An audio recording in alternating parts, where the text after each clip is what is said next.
सुबह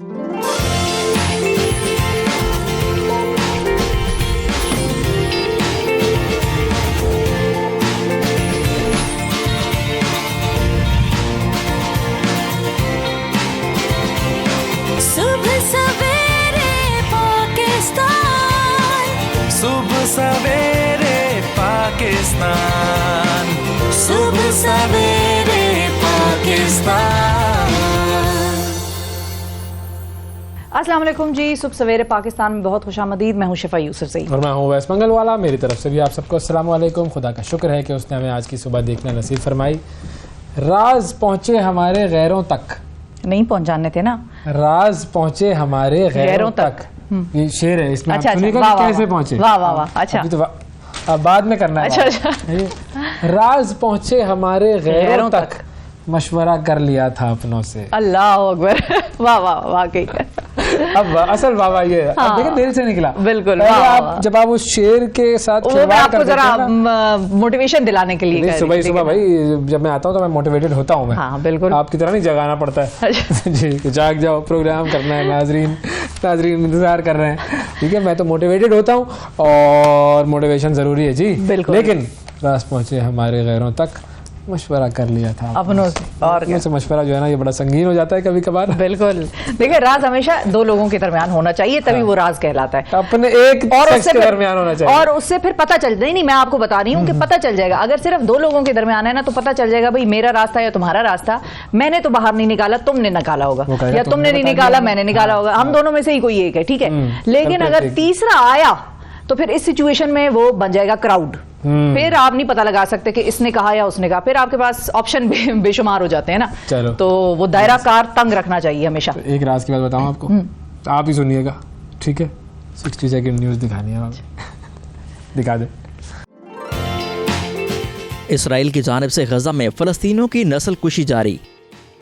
अक़वाम मुत्तहिदा की general assembly का इजलास मंगल को होगा। पंजाब, सिंध और खैबर पख्तूनख्वा के मुख्तलिफ इलाकों में धुंध का राज। शदीद धुंध के बायस मोटरवे M1 पेशावर से रशकई तक बंद कर दी गई। Army chief general Saeed Asim Munir बतौर फौजी सिपहसालार अपने पहली सरकारी दौरे पर अमरीका रवाना हो गए, जहां वो अमरीकी आला सिविल अस्करी क़यादत से मुलाकातें करेंगे। अंडर 19 एशिया कप, अजान की शानदार सेंचुरी, पाकिस्तान ने भारत को बासानी शिकस्त दे दी। अब हमें प्रोग्राम में शामिल करना है एक छोटा सा वक्फा। आपने कहीं नहीं जाना, स्टे विद अस। सुबह सवेरे पाकिस्तान। वेलकम बैक जी, सुबह सवेरे पाकिस्तान में एक मरतबा फिर खुशामदीद। एक बहुत बड़ी बात जो कि हम सब के सामने अक्सर आती रहती है, वो ये है कि लेने वाला हाथ और देने वाला हाथ, इन दोनों का कंपैरिजन।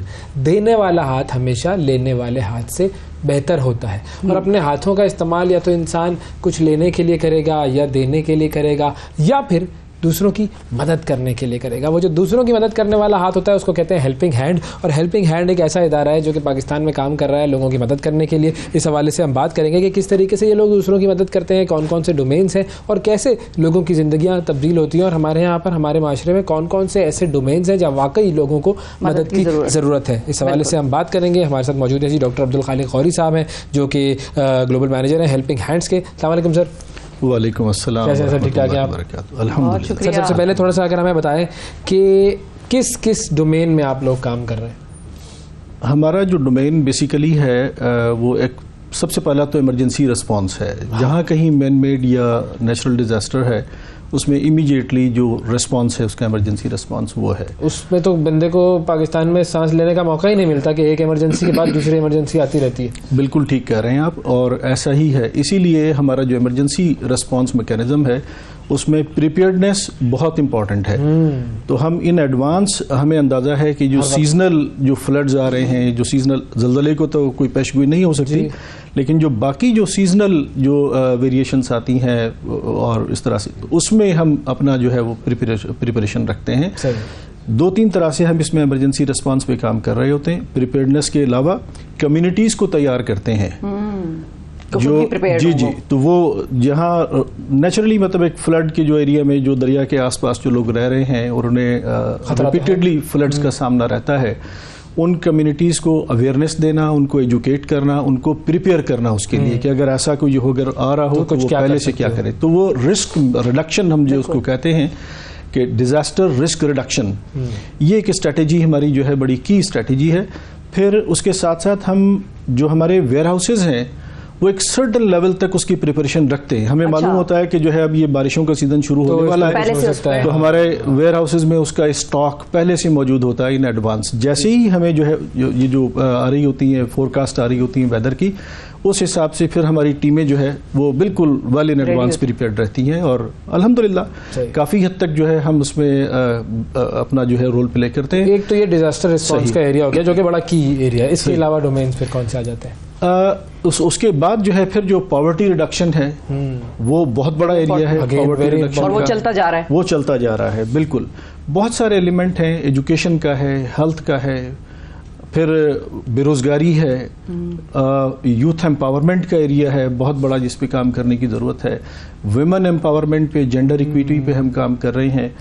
जो सस्टेनेबल डेवलपमेंट गोल्स हैं आउट ऑफ 17, 11 में से हम काम कर रहे हैं। अच्छा। 11 सस्टेनेबल डेवलपमेंट गोल्स में हम काम कर रहे हैं अल्हम्दुलिल्लाह। अच्छा, बेसिकली वो डोमेन्स, कुछ तो वो डोमेन्स है जो इमरजेंसी सूरत हाल है, फौरन ये सैलाब आ गया या लोग बेघर हो गए, जलजला आया और लोगों के घर मसमार हो गए जो भी, लेकिन कुछ एरियाज आप लोगों के वो भी हैं कि जो थ्रू आउट द ईयर चल रहे हैं और वो सारे एरियाज हेल्थ और एजुकेशन वगैरह। एक कॉन्सेप्ट है हमारा one community at a time. जाते ही तो हम मोस्टली हमारा जाने का तरीका ये होता है कि कहीं इमरजेंसी आ गई, कोई डिज़ास्टर मैनेज करने के लिए गए, फिर उसमें हमने कोई कम्युनिटी आइडेंटिफाई कर ली कि हमने इस कम्युनिटी के साथ चलना है, इस कम्युनिटी में, तो वो इमरजेंसी रिस्पांस ओवर होने के बाद फिर हम वहाँ से जाते नहीं हैं, वहाँ स्टे करते हैं। इसलिए कि जो डिज़ास्टर है वो वन टाइम एफर्ट नहीं है, वो वन टाइम इफेक्ट नहीं है उसका एक लॉन्ग टर्म इफेक्ट है उसका। जलजला है, वो अपने पीछे बहुत सारे यतीम बच्चे छोड़ जाएगा, जख्मी छोड़ जाएगा, वो अपने पीछे बहुत सारे माजूर छोड़ जाएगा, दोबारा घरों में बसना, घरों को बसना। लास्ट ईयर जिस तरह से फ्लड आया उसने बहुत बड़े पैमाने पर जो है वो जमीनों को तबाह कर दिया, घरों को तबाह कर दिया, दुकानें कारोबार तबाह हो गए लोगों के। तो हमारी कोशिश होती है कि हम एक दफा जिस कम्युनिटी में जाएं उस कम्युनिटी से थोड़ा सा उसको अपने पैरों पे खड़ा करने के काबिल करें और फिर वहां से एग्जिट हों। सही। तो ये एक चीज मुझे ये बताएं कि अब हमारे यहाँ पर बहुत सारे इदारे हैं, ये मैं आपसे एक चाहूँगा कि आप ज़रा मुझे इसका ओवरव्यू देकर समझाएं। बहुत सारे इदारे हैं जो कि मुख्तलिफ डोमेन्स में काम कर रहे हैं, सही। लेकिन कभी कभी मैं थोड़ा सा डेविल्स एडवोकेट कह लें या पेसिमिस्टिक अप्रोच ले लें, मुझे लगता है कि मामलात शायद बेहतर नहीं हो पा रहे, या मुझे लगता है कि जो सड़क पर लोग मुझे नज़र आते हैं जिनका हाल बुरा है, दिन ब दिन उनमें इजाफा होता जा रहा है। क्या ऐसा है या मैं गलत हूँ? हो सकता है मैं गलत। नहीं, आपकी बात काफ़ी हद तक, आपकी ऑब्जर्वेशन बिल्कुल दुरुस्त है, मैं उससे इख्तलाफ नहीं करूँगा। वजह यह है कि जितने बड़े पैमाने पर काम करने की ज़रूरत है उतनी हमारी कैपेसिटी नहीं है और उतना हम काम कर नहीं पा रहे। फिर जो हुकूमती लेवल पर जो करने के काम है, देखें जो नॉन गवर्नमेंटल ऑर्गेनाइजेशंस हैं, जो इस तरह की जो इंटरनेशनल सपोर्टर्स हैं, वो सारे आपको आकर एक सपोर्ट तो कर सकते हैं, आपके हिस्से का काम नहीं कर सकते। बिल्कुल सही है। तो जो आपके हिस्से का काम है वो जब तक आप खुद नहीं करेंगे तो जो बाहर की सपोर्ट है वो एक लिमिटेड हद तक आपको। अच्छा, गवर्नमेंट भी ये कहती है कि हम सारा काम नहीं कर सकते, हमारे साथ आपको जोड़ना पड़ेगा। ऐसे ही। अच्छा, फिर जब जुड़ते हैं बेहतरीन मिसाल पॉवर्टी एलिविएशन है। 20 चल रहा है, 10 साल से चल रहा है, अगले 15 साल भी हो जाएंगे, 20 भी हो जाएंगे, पॉवर्टी कम होने के बजाय बढ़ रही है और काम आप लोग भी उस पर कर रहे हैं और हुकूमत भी कर रही है। हमारे यहाँ जो एक कंटिन्यूम है काम करने का, जैसे मिसाल के तौर पर मैं आपको असल में देखें, एक लार्जर कैनवस पे अगर आप देखेंगे तो वो तो एक बहुत बड़ा पॉपुलेशन, इतनी बड़ी है, इतना बड़ा स्प्रेड है, इतना बड़ा एरिया है काम का, और किसी भी एक ऑर्गेनाइजेशन के लिए, किसी भी सिर्फ गवर्नमेंट के लिए मुमकिन नहीं, नामुमकिन है। एक कोऑर्डिनेटेड एफर्ट चाहिए और उसमें जो बहुत इंपॉर्टेंट पार्ट है वो कम्युनिटी को भी अपना रोल प्ले करना है। लोग असल में अपनी रिस्पॉन्सिबिलिटी नहीं ले रहे, ऑनरशिप नहीं ले रहे, और वो उस तरह से जिस तरह से हर आदमी, इसमें भी बहरहाल काफ़ी हद तक जो है वो इदारों की एक थोड़ा सा कमज़ोरी भी है कि वो अगर अवेयरनेस का अगर काम इस तरह से अगर हो, मुझे अगर ये मालूम हो कि मुझे ये कचरा नाली में नहीं डालने देना है, नाली में न जाए मेरे घर का कचरा, तो मैं काफ़ी हद तक ड्रेनेज के सिस्टम में वो हमारी पब्लिक तो जुर्मानों के अलावा नहीं या सजाओं के अलावा नहीं सुधरती ना, वरना तो हमने नाली में ही फेंकना है, ये तो हमारा एक वतीरा है। तो अब वो ऑटोमेटिकली जाके कहीं ब्लॉक करेगा और पीछे जो है फिर एक और जो है वो पूरा एक साइकिल चल पड़ेगा। लेकिन क्या इस बात पे आप हमें वजाहत से बता सकते हैं कि मिसाल के तौर पे हमारे यहाँ तो मोहल्लेदारी और पड़ोसी आस पड़ोस का सिलसिला बहुत चलता था, अब उसमें भी दूरियां आ गई हैं। आप लोग चूंकि कम्युनिटी लेवल पे काम करते हैं, तो पहले वक्तों में ये होता था एक बंदा उस मोहल्ले में रहता है, स्ट्रीट में रहता है, उसकी हालत जरा मखदूश हो रही है तो सारे मिलके क्या करेंगे, अच्छा भाई तुम्हारी नौकरी चली गई है, तुम्हें एक दुकान डाल देते हैं, सबने मिला के उसकी एफर्ट कर दी ताकि वो खुद खड़ा हो जाए और चल पड़े। क्या इस किस्म की कम्युनिटी लेवल पर होती हैं एफर्ट्स? आपकी बात बिल्कुल ऐसा ही है। हम असल में उस कम्युनिटी वाले काम को थोड़ा सा लार्जर स्केल पे करते हैं और थोड़ा सा ऑर्गेनाइज तरीके से करते हैं। मैं आपको सिर्फ एक छोटी सी मिसाल दूं कि एक फर्ज करें एक ज़लज़ला आ गया, जैसे 2005 का ज़लज़ला था, या कोई भी ऐसी आफत आ गई, बच्चे यतीम हो गए, हमने उन बच्चों को उस कम्युनिटी में से एक क्लस्टर बनाया और उन बच्चों को अडॉप्ट कर लिया। अच्छा। मैं सिर्फ एक मिसाल आपको दे रहा हूँ आपको समझाने के लिए। ये बच्चे जो है 18 साल की उम्र तक जो है इन बच्चों को हम टेक केयर करेंगे। टेक केयर से मुराद ऐसा है कि ये हम कोई ऑर्फनेज नहीं बना रहे, इनको इन्हीं के घरों में रखकर इनकी हेल्थ केयर की नीड, इनकी एजुकेशन की, इनकी यूनिफॉर्म्स, इनके जूते कपड़े, फाइनेंशियल असिस्टेंस इनकी फैमिली को, और उनकी मॉरल कैरेक्टर बिल्डिंग, ताकि ये सिर्फ एजुकेशन के एक सर्टिफिकेट या डिग्री हाथ में ना आए, वो एक अच्छा इंसान भी बनकर जो है वो तैयार हो। ये सारा काम हम जो है उसके साथ कर रहे हैं। 18 साल की उम्र तक हमने काम किया। 18 साल में जब वो हमारे ऑर्फन सपोर्ट प्रोग्राम से निकल गया तो हम उसको एजुकेशन सपोर्ट प्रोग्राम में ले आए।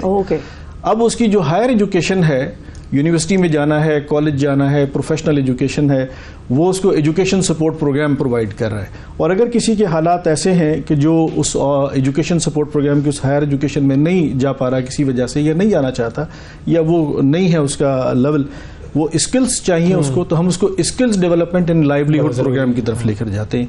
और वहाँ हमारी कोशिश होती है कि उसको वो स्किल्स दे दी जाएं, उसको वो फिर स्किल्स सिर्फ ट्रेनिंग की हद तक नहीं है, उसको वो टूल्स भी प्रोवाइड करना कि जो उसको मार्केट में लेके जाएं और उसको इन करें और उससे अपनी अर्निंग कर सके। इसी तरह से एंटरप्रेन्योरशिप के प्रोग्राम्स हैं हमारे, कि जो कारोबार जिन्हें कराना है, बेरोजगार हो गए किसी वजह से, कारोबार कराना है, तो हमारे माइक्रो फाइनेंस के एंटरप्रेन्योरशिप के प्रोग्राम्स हैं।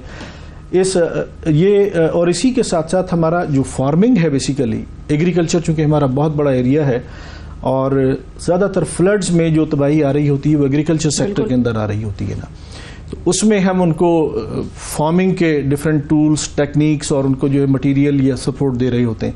तो एक पूरा एक कंटिन्यूम है। सही कोशिश करते हैं कि ये घराना अपने पैरों पर खड़ा हो। जिस ऑर्फन बच्चे को हमने अपने नेटवर्क में लिया था, उसको, उसकी फैमिली को ऐसे ही नहीं छोड़ते, उसकी मदर को भी कोशिश करते हैं कि उसकी मदर को भी कहीं एम्प्लॉयमेंट में, कहीं स्किल डेवलपमेंट में उसको लगाएं, ताकि जो है वो इस डिपेंडेंसी से निकल आए। और पाकिस्तान के कितने शहरों में आपका दायरा कार है? पाकिस्तान के अब तक पिछले साल हमने 107 डिस्ट्रिक्ट्स में काम किया था। इस साल हमारा जो है जो स्कोप है वो 110 डिस्ट्रिक्ट्स में इस वक्त हम काम कर रहे हैं पाकिस्तान के। और ये गिलगित बल्तिस्तान से लेकर और बलूचिस्तान के आखिरी कोने तक अल्हम्दुलिल्लाह एक विदाउट एनी डिस्क्रिमिनेशन, बगैर किसी उसके, और ये एक पूरा का पूरा नेटवर्क। अच्छा, गुर्बत आप लोग ज्यादा कहाँ देखते हैं? शहरों में गुर्बत ज्यादा देखते हैं या गाँव देहातों में ज्यादा देखते हैं? क्योंकि कुछ लोग ये भी कहते हैं कि भाई उनके पास अपनी जमीन होती है, वो अपनी खेती बाड़ी करने में खुश होते हैं और उतना ही उनके लिए शायद काफी होता है। कहना ये हमारे यहाँ शहर में बैठकर बड़ा आसान है, लेकिन मैं चाह रही हूँ कि क्योंकि आप काम दोनों एंगल से है, दोनों जगह गुर्बत तो, गरीब तो हर जगह मौजूद है। खास तौर पर अगर आप अर्बन एरियाज में जाएं तो जो स्लम्स हैं वो कंसंट्रेटेड एक तरह से जो है प्लेसेस हैं जहाँ गुर्बत बहुत ज़्यादा है।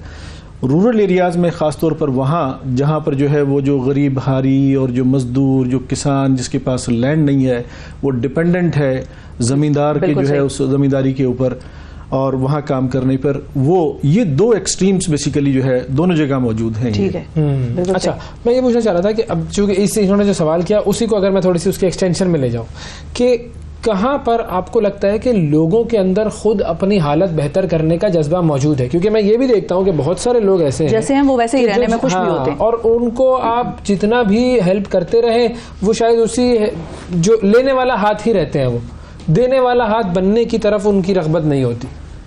देखिए, ये जो ह्यूमन बिहेवियर है ना, ये तो हर जगह प्रिवेलेंट करता है इस तरह का ना। लेकिन अच्छी बात यह है कि जो लार्जर पॉपुलेशन सेगमेंट है उसमें ये ख्वाहिश है, उसमें ये ख्वाहिश है कि हालात बदलें, किसी तरीके से मेरे हालात बदलें।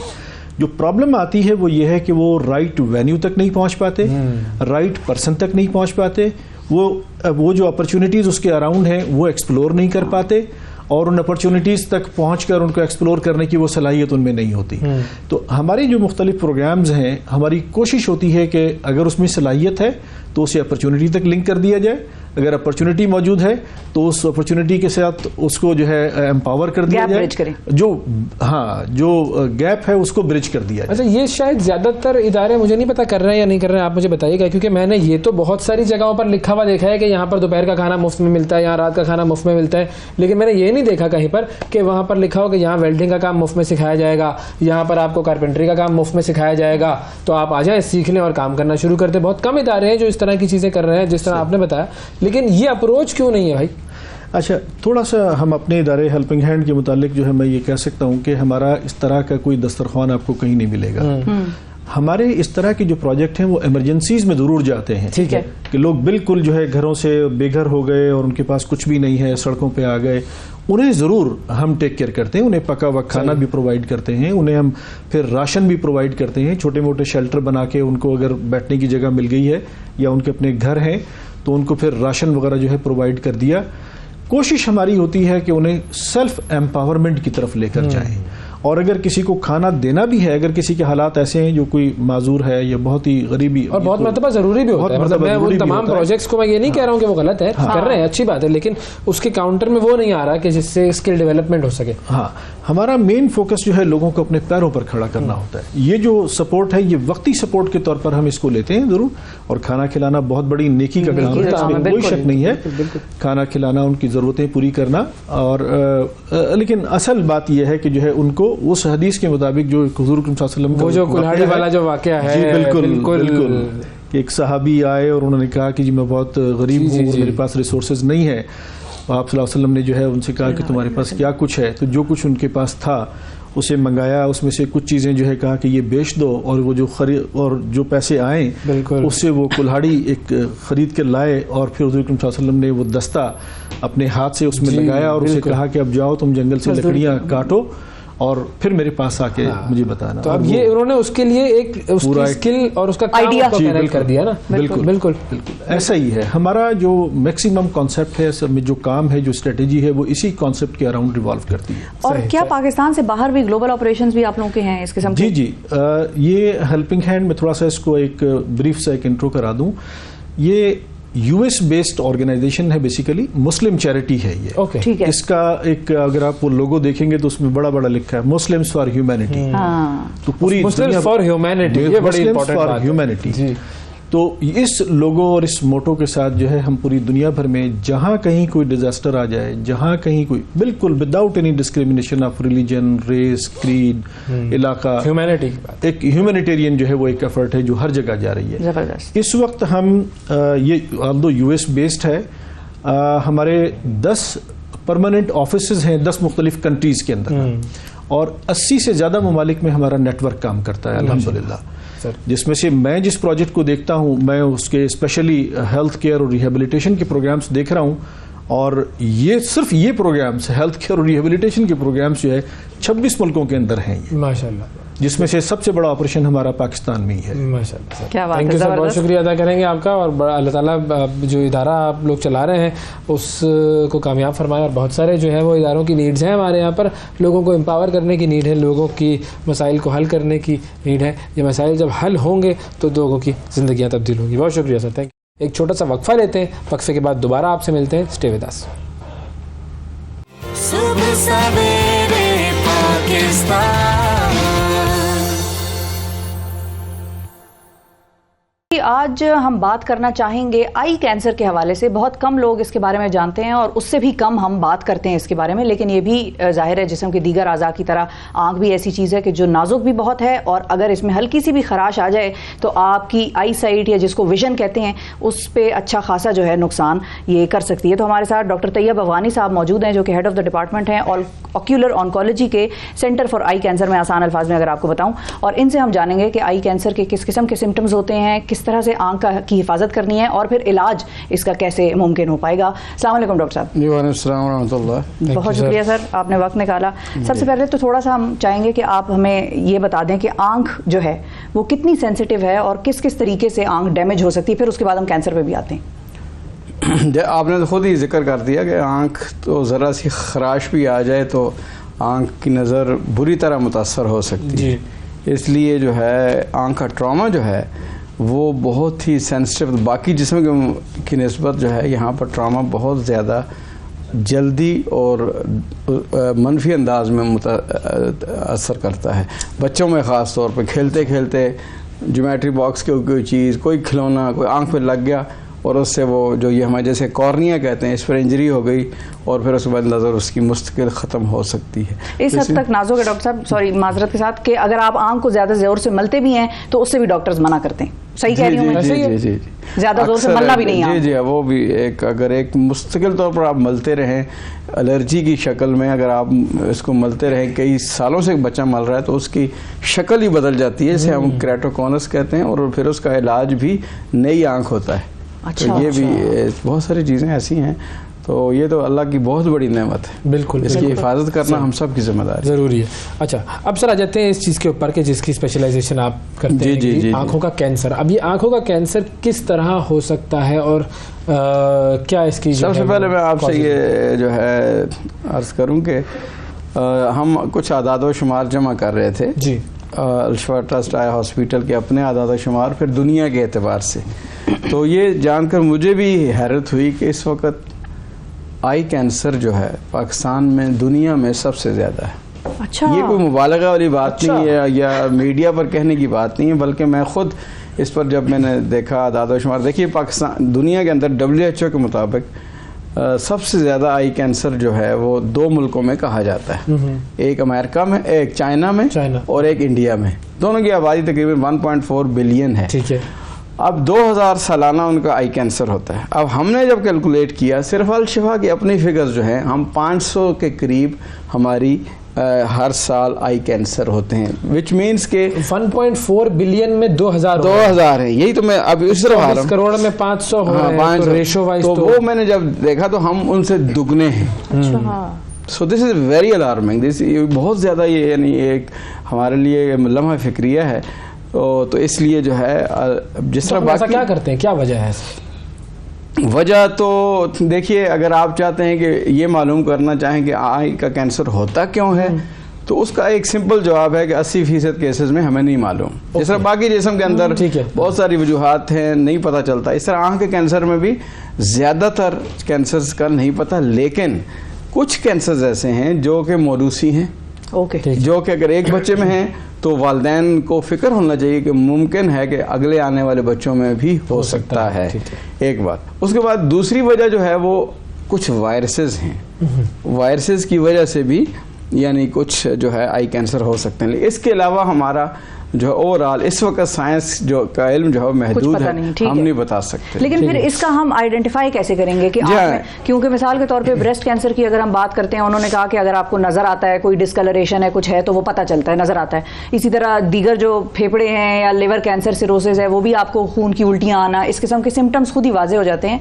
आंख में कैसे पता चलता है कि कैंसर है? बीनाई चली जाती है? बहुत ही अहम बात है, और इसी मेरा ख्याल हमारा मौजू भी आज सबसे इसी के गिर्द रिवॉल्व कर रहा है कि आई कैंसर की awareness specially parents, children, patients and professionals, ये सारों में होनी ज़रूरी है। ये ज़रूरी नहीं कि आई स्पेशलिस्ट है उसे आई कैंसर का पता भी चल जाए। इसके लिए तो सबसे पहले जो देखें, मैं आपको बताऊंगा, आई कैंसर जो है वो बच्चों में भी बहुत ज़्यादा कॉमन है। अच्छा, बड़ों की निस्बत। पहली बात तो ये जहन में रखिए, इसलिए वालिदैन की जिम्मेदारी बहुत बढ़ जाती है। और बड़ों में आई कैंसर जो है वो भी काफ़ी हद तक होता है। हम इन दोनों जो है हर किस्म के कैंसर को डील कर रहे हैं आई कैंसर का अल-शिफा ट्रस्ट आई हॉस्पिटल में। तो बच्चों के हवाले से पहले मैं बताऊंगा कि क्या ज़रूरी अलामात हैं जो कि देखने से यानी फॉरन अलर्ट्स, वार्निंग साइंस हैं। बस सबसे ज़्यादा जो है बच्चों में पैदाइशी देखें, अगर आप जब देखते हैं तो आमतौर पर रोशनी जब आंख में पड़ती है तो रेड रिफ्लेक्स नज़र आती है इस सेंटर में, कॉर्निया के प्यूपल के अंदर, सेहतमंद आंख में। लेकिन उस पेशेंट में, उस बच्चे के अंदर वो वाइट रिफ्लेक्स नज़र आएगी। अच्छा। यानी कि एक सफेदी, जैसे बिल्ली की आंख चमकती है, उसे हम अंग्रेजी में भी यही कहते हैं, कैट्स एमोरोटिक रिफ्लेक्स कहते हैं। अच्छा। वो इस तरह नजर आती है जैसा एक वाइट जो है चीज को चमक रही है। अगर ऐसा महसूस हो तो ये फौरी, तो ये नहीं मैं कह रहा गया 100% कैंसर ही होगा, लेकिन चेक करवा लें। लेकिन आप बच्चे फौरी को तौर पर चेक करो, एक पहली वजह ये बहुत ही कॉमन है। यानी उसके बाद दूसरी जो है, आंख जो है वो टेढ़ी हो जाती है, बिला टेढ़ी हो जाना, स्क्विंट जिसे कहते हैं, वो तो नॉर्मल एक पॉपुलेशन में भी होती है, लेकिन आई कैंसर का एक साइन भी हो सकता है। अच्छा। तीसरा जो है, आंख आगे बढ़ जाना, आगे आ जाना, जो बल्जिंग आइज, बल्जिंग आइज कहते हैं, वो भी इसकी एक वजह हो सकती है। उसके बाद एक आंख जो है वो सुर्ख हो रही है और उसकी सुर्खी जा नहीं रही किसी भी दवाई से, जिसको लोग कहते हैं ब्लड प्रेशर ज्यादा हो गया तो नस फट गई। हाँ नहीं, वो भी एक चीज है, लेकिन एक सुर्खी वैसे भी हो जाती है, जैसे आप शोभे चश्म जिसे हम कहते हैं, वो कुछ दिनों में ठीक हो जाता है, लेकिन ये ठीक ना हो बच्चे में तो ये भी खतरे की बात है। ये तो बच्चों के अंदर है। बड़ों के अंदर ज्यादातर जो है इलामात में आंख बड़ी होती है आई कैंसर के अंदर। आंख, क्योंकि आई कैंसर का मतलब है कि यूजली जो आम तौर पर बड़ों में कैंसर जो होता है वो यानी आई बॉल की बजाय इर्द गिर्द होता है। ठीक है। कुछ आई बॉल के अंदर भी होते हैं, कुछ आई बॉल के इर्द गिर्द भी होते हैं। तो जो इर्द गिर्द होंगे तो वो आंख को आगे धकेलेंगे। सही, तो वो जो आंख का जो ये वाइट बल्ब है वो बाहर आएगा या डिस्प्लेस हो जाएगा, दाएं तरफ जाएगी, ऊपर तरफ जाएगी, नीचे जाएगी, जहाँ ट्यूमर हो उसके अपोजिट जाएगी, ये अच्छा। अब इसी तरह फिर कुछ ऑब्वियस स्वेलिंग्स भी होती हैं, यानी आपको सामने नजर आएगा कि यार ये आईलिड का ट्यूमर है, वो कोई मरोड़ी जिसे कहते हैं, वो बनी हुई है, या आंख के अंदर इस सफेद जगह पर कहीं जो है कोई सुर्खी ज़्यादा और यहाँ पर कोई उभार है, स्वेलिंग है, वो हो सकता है। तो ये सारी चीज़ें जो हैं, ये जिसे हम प्रोप्टोसिस कहते हैं, ये सारी चीज़ें और विजिबल स्वेलिंग एटसेट्रा, इसको हम जो है आम तौर पर जो होता ये है कि जो जहाँ गलती होती है अवाम नास से, वालदैन से, वो डिले है, देर करना। यानी आम तौर पर मुकामी लोगों से या मुकामी डॉक्टर से, मुकामी हुक्मात से, मुकामी हीलर्स जो होते हैं उनसे इलाज वगैरह करवाने की कोशिश करते हैं और फिर देर हो जाती है। अब अगर खुदा न खासा देर हो जाए, बच्चों में बाज़ दफ़ा जो है आंख निकालनी पड़ती है। देखें, ये बहुत बड़ा एक अलमिया है। इसी तरह नौजवानों में एक कैंसर है, वो भी मैं आपको बता दूं, पाकिस्तान के अंदर वो कैंसर बाहर 60 साल से ऊपर की उम्र में वो कैंसर होता है, जबकि हमारे पाकिस्तान में 40 साल से नीचे की उम्र में हमने नोट किया। ये अजीब बात है, इस पर हम मजीद तहकीक कर रहे हैं इसकी जेनेटिक्स पर, लेकिन कहने का मकसद ये है कि ये नज़र, उसमें सिर्फ इलामत ये हो जाए कि नज़र चली गई, नज़र नहीं आ रहा, उसकी वजह सामने नज़र नहीं आती क्योंकि आँख के अंदर है। तो वो भी एक कैंसर की एक किस्म है जो कि नौजवानों की नज़र भी ख़त्म कर सकता है और फिर आंख निकालनी पड़ती है। और फिलहाल हमारे पास इसका कोई और इलाज नहीं है, हम उस पर काम कर रहे हैं, कोई नया इलाज नहीं। तो इसका कोई केमोथेरेपी, रेडिएशन, जी सर्जरी? इसका जैसे हम कहते हैं, ये आंख के अंदर का जो एक नौजवानों में जिसे हम मेलानोमा कहते हैं जी, उसका इलाज फिलहाल रेडिएशन तो है, दुनिया के बाकी हिस्सों में रेडिएशन, लेकिन वो लोकल यानी रेडिएशन की किस्म है, उस पर इस वक्त पाकिस्तान में अवेलेबल नहीं है। हम उस पर काम कर रहे हैं, इंशाल्लाह आपको खुशखबरी देंगे जल्द ही, 3-4 महीने के अंदर अंदर हमारे पास। लेकिन अभी इस वक्त नहीं है। उसके बाद फिर इसका इलाज कीमोथेरेपी, आप बात कर रहे हैं, कीमोथेरेपी आमतौर बच्चों के ट्यूमर्स में ज़्यादा काम करती है, बड़ों में भी होती है, लेकिन कीमोथेरेपी इसकी मुअस्सर नहीं है इस ट्यूमर। डॉक्टर साहब आपने डरा दिया, आप खुशखबरी दें कि अगर कोई बंदा टाइम पे आता है लेके कोई अलामत कि भाई मेरी आंख में ये हो रहा है और आप कहते हैं कि भाई तुम्हें आंख का कैंसर है, तो फिर अब उसका इलाज क्या है? क्या इलाज? सबसे पहले आते हैं बच्चों की तरफ। सही है, बिल्कुल। बच्चों में अगर कोई वक्त पर आ जाता है जो आंख के अंदर, जिसे हम रेटिनोब्लास्टोमा कहते हैं, हम आमतौर पर से आरबी कहते हैं या रेटिनोब्लास्टोमा कहते हैं, जिसमें जैसे मैंने आपको पहले बताया आंख सफ़ेद नज़र आएगी, चमकती हुई नज़र आएगी, या उसमें अगर वो वक्त पर आ जाता है, साइज़ छोटा है, तो हम उसको बहुत सारे लेज़र लगा के ठीक कर सकते हैं। लेज़र लगा से बार बार लेज़र लगने से मुकम्मल तौर पर आंख भी बच जाएगी, नज़र भी बच जाएगी, ज़िंदगी भी बच जाएगी। 100% क्योरेबल। देखिए इस वक्त बाहर रेटिनोब्लास्टोमा 95% क्योरेबल है। अच्छा। पाकिस्तान में कुछ सालों पहले तक 95% फेटल था, यानी जानलेवा था। अब अल्लाह का शुक्र है हम इसको नीचे ले आए हैं। हमारे यहाँ तकरीबन 20% जो है वो डेथ रेट है, लेकिन बाकी 80% अब अल्लाह का शुक्र है हम उसको कंट्रोल कर रहे हैं। लेकिन अगर जब देर हो जाए, फ़र्ज़ किया कि साइज़ बड़ा है, तो जो दुनिया में जहाँ कहीं भी चले जाएं उसके लिए आँख को निकालना पड़ता है। ठीक है। और अगर आँख से बाहर निकल आई फिर और बड़ा ऑपरेशन करना पड़ता है। और अगर सारे जिस्म में फैल जाए फिर कीमोथेरेपी तो करते ही हैं, हर केसेस में इन बड़ी साइज़ वाले में कीमोथेरेपी तो करते ही हैं, लेकिन फिर हम ज़िंदगी के मज़ीद जो है ख़तरा बढ़ जाता है लाइफ ठीक है। को। और बड़ों में इलाज क्या है फिर अगर टाइम पे आ जाता है तो? सर्जरी, सबसे पहले सर्जरी है। ठीक है। हम जो करते हैं सर्जरी करते हैं, आईलिड हो, आई बॉल हो, आई बॉल जो है इसके इर्द गिर्द ऑर्बिट हो, इसकी जहाँ कहीं भी आई ट्यूमर हो, अगर वक्त पर आ जाता है कोई मरीज़ तो आसानी से सर्जरी करके उसको रसोली को निकाला जा सकता है बग़ैर किसी फंक्शन को मुतासर किए बग़ैर। ठीक है। लेकिन अगर जितना बड़ा होगा और जितनी देर की जाएगी उतना ही फिर जो है निकालना तो कोई मुश्किल नहीं है, लेकिन मतलब हमारा एक्सपर्ट्स के लिए मुश्किल नहीं है, हर एक नहीं करता ये, लेकिन वो फिर बाकी damage to the other parts of the eye वो बढ़ जाते हैं। बाज़ सूरतों में नज़र चली जाती है, बाज़ सूरतों में फिर अगर और देर कर दें जान को ख़तरा होता है।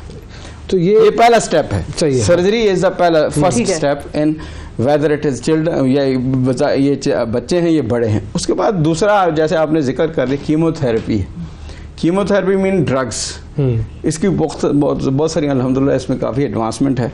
हम इसको कर रहे हैं, बच्चों में ज़्यादातर कीमोथेरेपी देते हैं, इंजेक्शन लगाते हैं।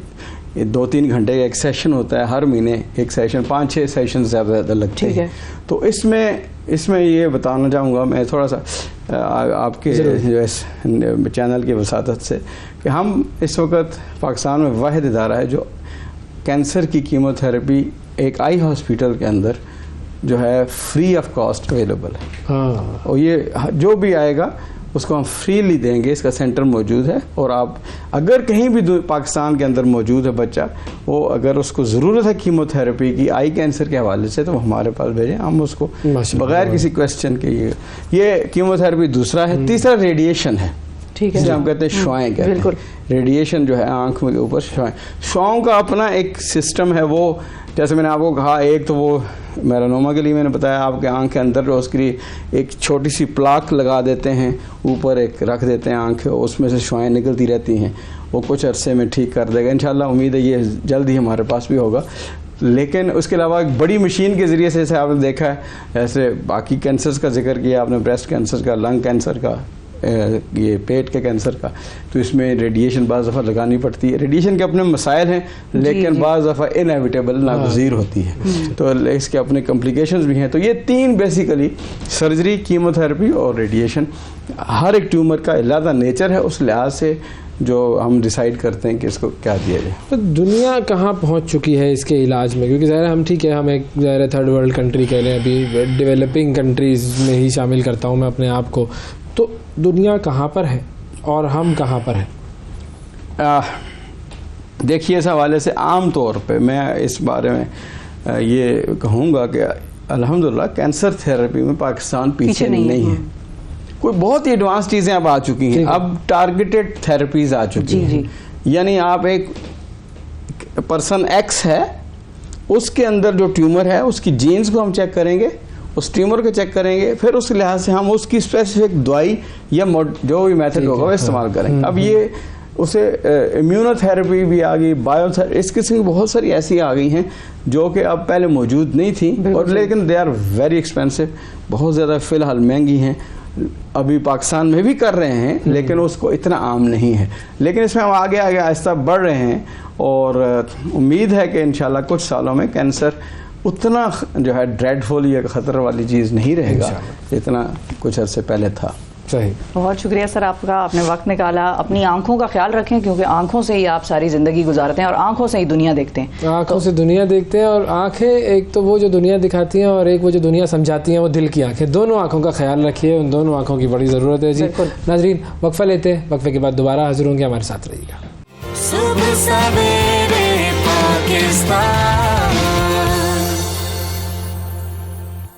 वेलकम बैक सुबह सवेरे पाकिस्तान में एक मरतबा फिर खुशामदीद। कराची का रुख करते हैं और कराची का जब रुख करते हैं हम तो नज़र आते हैं कराची के मसाइल जहन में आ जाते हैं फ़ौरन। इंतहा से ज़्यादा मसाइल हैं और जाहिर है जिस तरीके से कराची में काम हो रहा है वो भी सबको नज़र आ रहा है। मैं तो कहती हूँ कराची शहर के हवाले से कि कराची को डिक्लेयर करना है एक नेशनल इमरजेंसी और उस बुनियाद पर, हंगामी बुनियाद पर कराची के मसाइल पर काम होगा तो ही होगा, वरना ये बातें ही होंगी सिर्फ। अभी तक जो हो रहा है वो बातें ही हो रही है। अब कराची में पानी का मसला शदीद मसला है और हमेशा का मसला है। उस मसले के हवाले से बहुत सारे लोगों ने, बहुत सारी गवर्नमेंट्स ने उसको हल करने के लिए बहुत सारे मंसूबे भी बनाए, बातें भी बनाई, लेकिन हुआ कुछ नहीं है अभी तक। अब ये जो कराची में पानी का मसला है ये कितना संगीन है और इस वक्त आजकल के दौर में कराची के पानी के मसले की क्या सूरत हाल है, उस हवाले से देखते हैं ये एक छोटी सी रिपोर्ट। पाकिस्तान का माशी हब कराची हुकूमत सिंध और वफाक को तमाम तर टैक्सेस की अदायगी के बावजूद पानी जैसी बुनियादी सहूलियात से महरूम है। कराची के 3 करोड़ शहरी अपनी ज़रूरत का पानी हाइड्रेंट से ख़रीदने पर मजबूर हैं। मैं ऐसे ही एक हाइड्रेंट पर मौजूद हूँ। यहाँ पर अगर आप देखें तो यहाँ पर टैंकर खड़े हुए हैं जो कराची के मुख्तलिफ़ इलाक़ों में पानी सप्लाई करते हैं। कराची में पानी चोर माफिया के ख़िलाफ़ गुज़िश्ता 2.5-3 महीने से ऑपरेशन किया जा रहा है। इन ऑपरेशनों में इस दौरान में तकरीबन 93 से ज़्यादा ऑपरेशन किए गए। इन ऑपरेशन के दौरान 190 से ज़्यादा गैर कानूनी हाइड्रेंट मसमार किए गए, 100 से ज़्यादा गैर कानूनी पानी के कनेक्शन मुनक़ता किए गए और 70 से ज़्यादा पानी चोरों को गिरफ़्तार करके उनके ख़िलाफ़ मुकदमात भी दर्ज कराए गए। लेकिन इसके बावजूद कराची के शहरियों को इस ऑपरेशन से कोई ख़ास फ़ायदा नहीं हो सका, क्योंकि आज भी कराची जो है के शहरी जो हैं लाइनों के बजाय टैंकर से पानी ख़रीदने पर मजबूर हैं, जिसकी बड़ी वजह ये बताई जाती है कि वाटर बोर्ड के बाद अफसरान हाइड्रेंट माफिया के साथ मिली भगत करके लाइनों में पानी सप्लाई करने के बजाय ऐसे हालात पैदा कर रहे हैं जिसकी वजह से इलाक़ों में पानी सप्लाई नहीं होता और वो शहरी हाइड्रेंट से अपनी ज़रूरत का पानी ख़रीदने पे मजबूर हैं। कराची में पानी अगर सप्लाई किया जाए तो अगर मुनसिफाना तकसीम कराची की जाए तो कराची के मुख्तलिफ़ इलाक़ों में वक्फे से पानी सप्लाई कर सकते हैं, लेकिन ऐसा होता नहीं है क्योंकि पानी के जो डिस्ट्रीब्यूशन पे अमला बैठा हुआ है उसके भी कहीं ना कहीं जाके कुछ मामलात होते हैं। कहीं पोश इलाक़ों में मामलात होते हैं तो कहीं सनती इलाक़ों में मामलात होते हैं, तो किसी के पानी मिनरल वाटर बनाने वाली कंपनियों के साथ मामलात हैं। इन मामलात को चलाने के लिए कराची के शहरियों का पानी रोक दिया जाता है और मनपसंद जगहों पे या कारोबारी लोगों को पानी सप्लाई किया जाता है। कराची में किन ज़राए से पानी आता है? कराची में पहला ज़रिया है धाबे जी, दूसरा ज़रिया है हब डैम। धाबे जी से पानी की जो सप्लाई का कोटा है कराची का वो है 550 मिलियन गैलन। उसके बाद हब डैम से जो पानी सप्लाई किया जाता है उसका कोटा कराची का जो है 100 मिलियन गैलन है। लेकिन क्योंकि पानी की जो लाइन है ये सिस्टम भी बोसीदा है, अगर कराची को अब धाबे जी से पानी सप्लाई किया जाए 550 मिलियन गैलन तो पानी की जो लाइन है वो इसका प्रेशर ही बर्दाश्त नहीं कर पाती है और जगह जगह से फट जाती है, क्योंकि कराची को जो पानी सप्लाई करने वाली लाइन है वो भी तकरीबन 40-45 साल पुरानी है। इस वक्त शहर में जो ऑपरेशन किया जा रहा है पानी माफिया के ख़िलाफ़, इस ऑपरेशन के बावजूद शहर के जो मज़ाफ़ाती इलाके जिनमें बल्दिया टाउन, जंजाल गोट, मंगो पीर, मेमन गोट समेत पहलवान गोट है, ये इलाका है हमारा कायदाबाद का इलाका है जो नदियों में से लाइन गुज़र रही है, गोलीमार का इलाका है, बनारस का इलाका है, किमाड़ी का इलाका है। इन इलाक़ों में जो पानी की मेन लाइनें हैं उन लाइनों को बरस्ट किया जाता है, उनके अंदर गैरकानूनी कनेक्शन लगाए जाते हैं और उनके ज़रिए पानी चोरी किया जाता है। कोरंगी के इलाके में खुलेआम सुजुकियों में पानी चोरी का पानी सप्लाई किया जाता है। कोरंगी जबकि वाटर बोर्ड की जानिब से कोरंगी में पानी की जो सप्लाई की जाती है आधे से ज़्यादा कोरंगी को पानी नहीं मिलता। कोरंगी की आवाम सुजुकियों से पानी ख़रीदती है या टैंकर से ख़रीदती है। कराची में एक अंदाजे के मुताबिक 300 से ज़्यादा गैर कानूनी हाइड्रेंट इस वक्त भी काम कर रहे हैं, जबकि 187 से ज़्यादा 190 के करीब हाइड्रेंट को मसमार किया जा चुका है। इसके बावजूद जो बड़ी तादाद में हाइड्रेंट चल रहे हैं उनको ख़त्म करने के लिए एमडी वाटर बोर्ड और कानून नाफिज करने वाले इदारों की जानिब से भरपूर हिकमत अमली बनाई गई है, लेकिन कुछ वाटर बोर्ड के जो अफसरान हैं वो उसमें मुलव्विस हैं। उसकी वजह से यह ऑपरेशन मंतकी अंजाम तक अभी तक नहीं पहुँच पाया है। इस हाइड्रेंट माफिया की अगर हम बात करें तो ये कारोबार इतना मुनाफा बख्श हो चुका है कि उस लोगों ने अपने दीगर काम ख़त्म करके टैंकर ख़रीद लिए और टैंकर ख़रीदने के बाद पानी सप्लाई कर रहे हैं। अब मैं टैंकर की आपको बात बताऊं, कराची में जो हमें नलों से पानी मिलता है 60 पैसे 70 पैसे पर गैलन वो हमें पानी मिलता है। लेकिन जब हम टैंकर से यही पानी ख़रीदते हैं तो 1000 गैलन का जो टैंकर है जिसके सरकारी निर्ख 1560 रुपये हैं, वो बाज़ार में हमें 2,500 से 3,000 रुपये का मिलता है। इसी तरह 3000 गैलन का जो वाटर टैंकर है, पानी का टैंकर है, वो हमें 5,000 से 6,000 रुपये में मिलता है। 2000 गैलन वाला वाटर टैंकर हमें 4,000 रुपये में बाज़ार से ख़रीदना पड़ता है और 5,000 गैलन वाला जो टैंकर है वो 10,000 से 12,000 रुपये में फ़रोख्त किया जाता है। अब क्योंकि गर्मियों का मौसम ख़त्म हो गया, मौसम सरमा का आगाज़ है, इस वक्त के अंदर पानी की तलब कम हो जाती है। लेकिन इस मौसम सरमा में भी इस ऑपरेशन के बावजूद कराची में लाइनों से पानी नहीं आ रहा। कराची में जब पानी का बहरान पैदा हुआ था तो एक नागा सिस्टम का यहाँ पर उसूल बनाया गया था कि नागा सिस्टम के हवाले से कराची के शहरियों को पानी सप्लाई किया जाएगा ताकि कराची के तमाम इलाकों के अंदर पानी की सप्लाई हो सके। लेकिन उस नागा सिस्टम पर आज तक अमल नहीं किया गया। कुछ इलाके ऐसे हैं जहाँ 24 घंटे पानी आता है और कुछ इलाके ऐसे हैं जहाँ 20 दिन में पानी आता है। कुछ इलाके ऐसे हैं जहाँ 2-2 महीने बाद पानी आता है। वो पानी भी 1 से 2 घंटे के लिए आता है। उसका प्रेशर इतना कम होता है कि सारी रात भी अगर पानी की मोटर कोई चला के रखे तो उसका 1000 गैलन वाला जो टैंक है वो भी आधा नहीं भर पाता, जिसकी वजह से यहाँ पर शहरी बड़े परेशान हैं। K4 का मंसूबा भी 2015 से अल्तवा का शिकार है। 2015 से 2023 आ चुका है। K4 मंसूबे पे तकरीबन 20 से 25% काम हो चुका है। 75% काम अभी उस पर बाकी है। साबका वफाकी हुकूमत के दौर पे इस मंसूबे को सिंध हुकूमत से ले लिया गया था। लेने के बाद वफाक ने कहा था कि इस मंसूबे को हम बनाएंगे और मंसूबा बनाने के लिए उन्होंने वापडा से इसका एग्रीमेंट भी किया था, वापडा को इसका ठेका भी दिया था। लेकिन वापडा की जानिब से भी अभी तक इस पर कोई बहुत उम्मीद अफजा काम नहीं किया जा सका। मंसूबे की तकमील में अभी भी जो है सरकारी सतह पे ये बताया जाता है कि 1 से 2 साल लगेंगे। लेकिन ज़मीनी हक़ाइक़ भी इसके बिल्कुल बरक्स है, क्योंकि K4 मंसूबे पे काम जिस हद जो इन सालों में होना चाहिए था उसका 20% काम किया गया है। वाटर बोर्ड और हुकूमत सिंध की जानिब से पानी की सप्लाई में मुनसिफाना निज़ाम लाने के लिए अमली तौर पर कुछ नहीं किया गया। ज़बानी जमा खर्च कराची शहर के मेयर भी करते हैं, सूबे के वज़ीर बल्दियात भी करते हैं, सूबे के सेक्रेटरी बल्दियात भी करते हैं, चीफ सेक्रेटरी भी करते हैं, MD वाटर बोर्ड भी करते हैं। लेकिन अपने दावों को यकीनी बनाने के लिए, उस पर अमल पैरा होने के लिए अमली तौर पर कोई इक़दाम नहीं किए गए, जिसकी वजह से आज का ये कराची 2023 में पानी जैसी बुनियादी सहूलत से महरूम है। जी, तो ये थी जी कराची के पानी के मसाइल के हवाले से इस वक्त की ताज़ा तरीन सूरत हाल। एक छोटा सा वक्फा लेते हैं, वक्फे के बाद दोबारा आपसे मिलते हैं। Stay with us. सुबह सवेरे पाकिस्तान।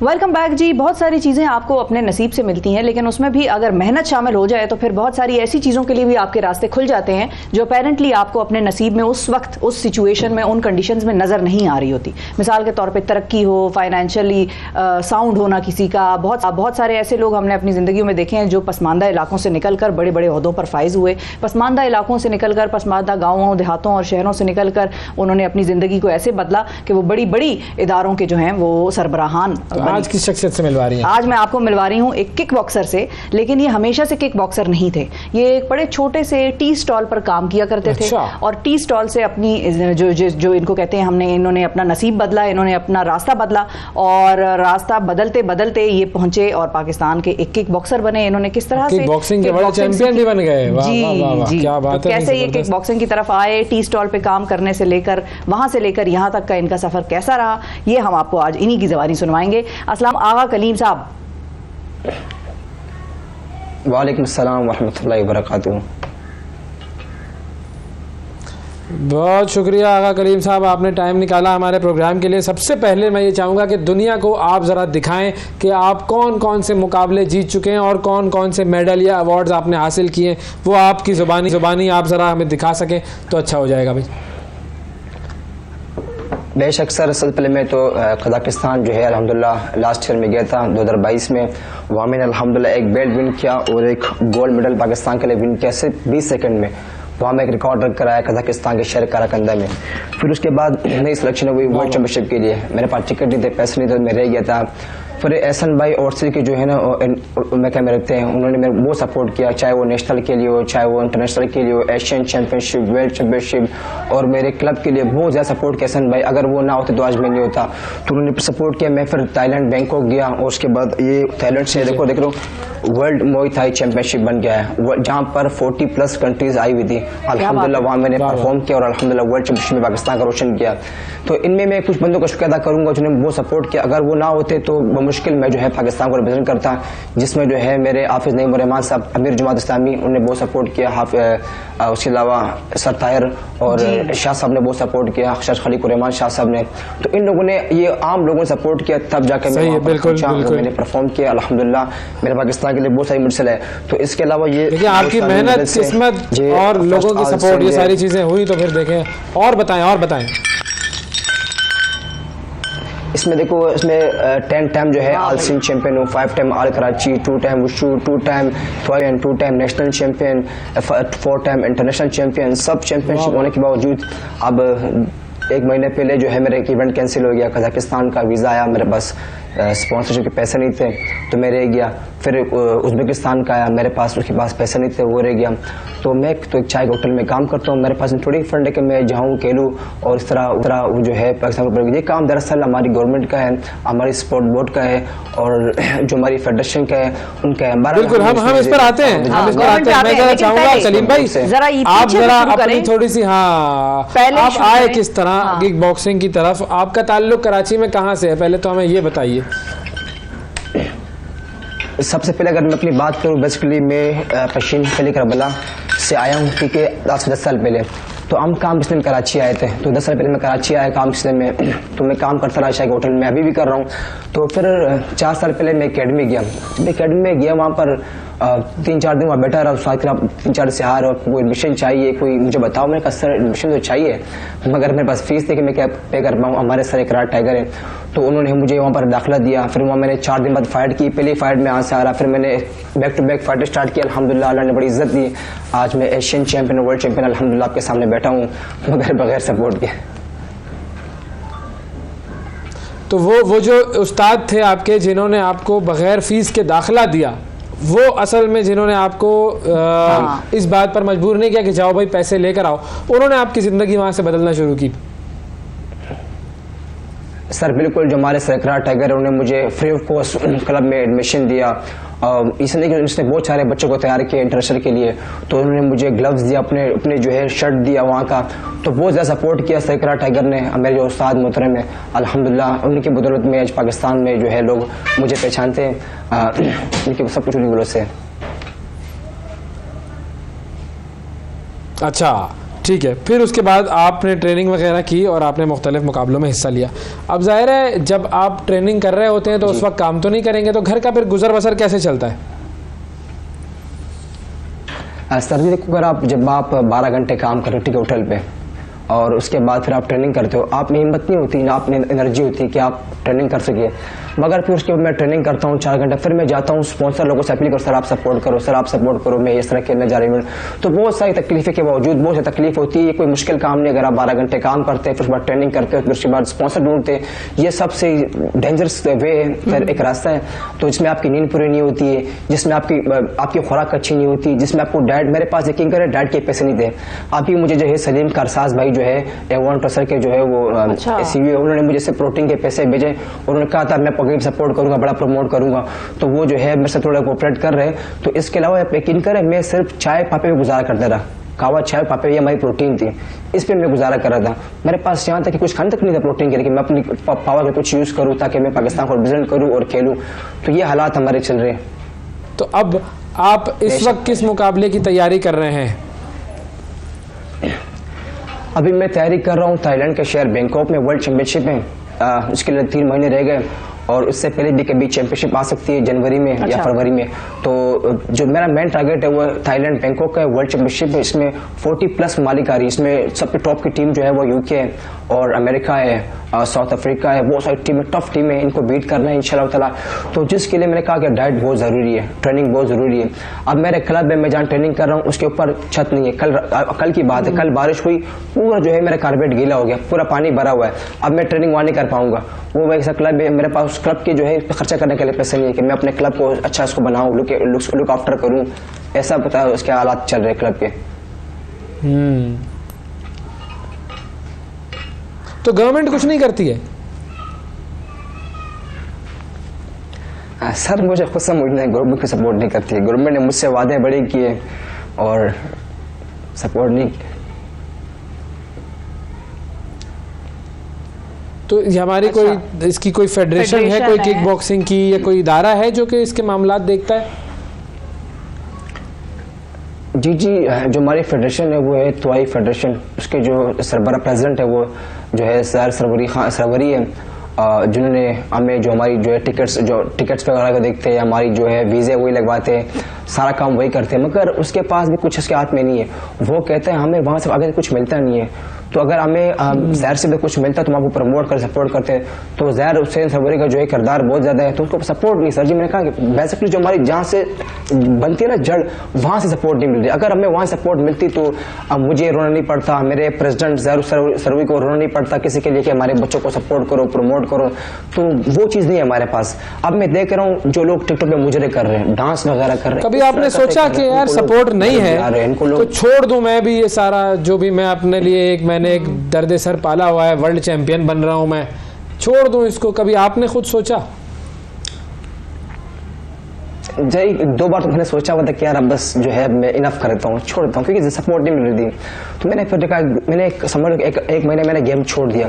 फिर उसके बाद मैंने सोचा, मैंने कहा यार अल्लाह के यहाँ देर है अंधेर नहीं है, आप मेहनत करो, स्ट्रगल करो, अल्लाह पाक को सिला देगा। तो मैं लगा रहा, बस मेहनत करता रहा, अभी मेहनत कर रहा हूँ, स्ट्रगल कर रहा हूँ।